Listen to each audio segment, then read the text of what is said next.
By transforming an object, you can change its position, orientation, or scale without changing its form. In this lesson, you will be learning the fundamental transformation commands move, copy, and rotate. Go ahead and open the transformation project file. Let's begin with the move command. Click Move on the Modify panel, or press Enter on the keyboard. All the transformation commands begin with the Select Objects prompt. Select the yellow triangle and click Enter. The command prompt says Specify Base Point. If you want to move something freehand, you can just click a base point at some arbitrary point on the screen, and then click the second point at some other arbitrary point. If you want to move an object relative to another object, you can use Object Snap. Let's try this again. I'll press the spacebar to repeat the move command. Select the object and press the spacebar to exit the Select Objects prompt. Then I'll go up here and snap to the center of this circle. And then I'll snap to the center of this other circle. So I've moved the yellow triangle a distance and an angle that's encoded here in the position of these two circles. Of course, another way you can move objects is using a measurement. I'll move the previous object. I'll type P, Enter, press Enter again, and then I'll click some arbitrary point. Take care not to click a point that snaps to an object. When I say arbitrary point, I mean to move the cursor away from the other objects on the screen so that snap doesn't interfere with your selection. So I'll click some point, and then I'll type in a distance on the keyboard. I'll type at 5, 0, so I can move it 5 units over horizontally using Cartesian coordinates. You can also use the polar system if you prefer. Let's try this again. Move this object, Enter, click a point, and then type at 5, angle -45, Enter. So I've moved it 5 units down at an angle of -45. The copy command is the same as the move command, with the difference that it leaves a copy of the original behind. Click Copy, select the yellow triangle, press Enter, click a base point, and then type at 5, angle 135, Enter. Notice that the copy command can continue.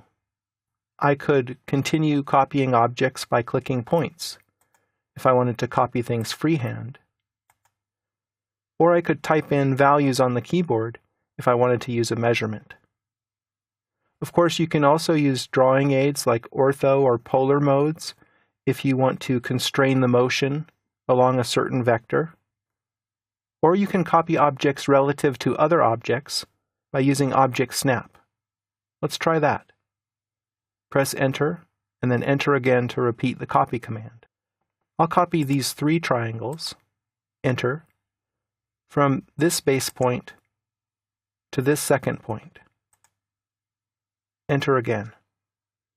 The copy command also has an array option, which allows you to make multiple copies that are evenly spaced. Let's try that next. I'll type CO for copy, press Enter. I'll select this red circle, press Enter. I'll select an arbitrary base point, and then I'll click the array option. It says enter number of items to array. Let's say 3. Enter. And then as I move the cursor, you can see what's happening. Those 3 items are equally spaced along the total distance of the array. I'll click here to complete this copy array, and then press Enter. Copy arrays are not associative, which means that the objects are not combined into some overarching array object, like they are with the Array tool. Instead, the copy array produces individual objects. Let's try the Rotate command next. Click Rotate. Select this cyan-colored pentagon and press Enter. The rotation command needs a center point around which you rotate the objects that you select. So here I'll specify the base point at the center of this circle. And I can rotate an object freehand just by moving the mouse around like this and clicking. You can also rotate things using a rotation angle. So let's try that next. Press Enter to repeat the rotate command. Select the same pentagon, Enter. Select the same base point, but this time I'll type in an angle value. I'll type in -45, Enter. Negative angles rotate objects clockwise, whereas positive angles rotate objects counterclockwise. You can also rotate objects relative to other objects. To see this, let's move the pentagon so that one of its vertices is coincident with one of the vertices here on this hexagon.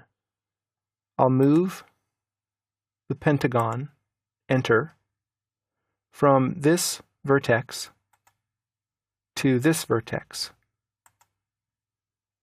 I'm using running endpoint object snap to make this easier.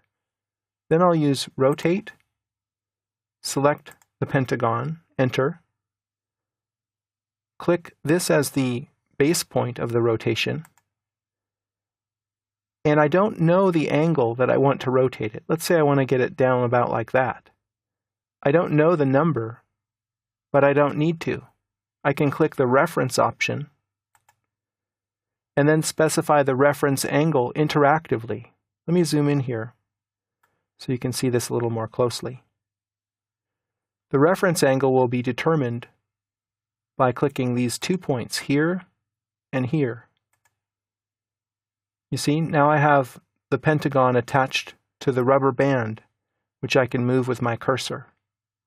The new angle will be snapped right here. So I've precisely rotated it to be parallel to this edge using the reference option. In summary, you now know how to transform objects freehand with measurements or with snap relative to other objects. With practice, you should be able to move, copy, and rotate objects to suit any situation.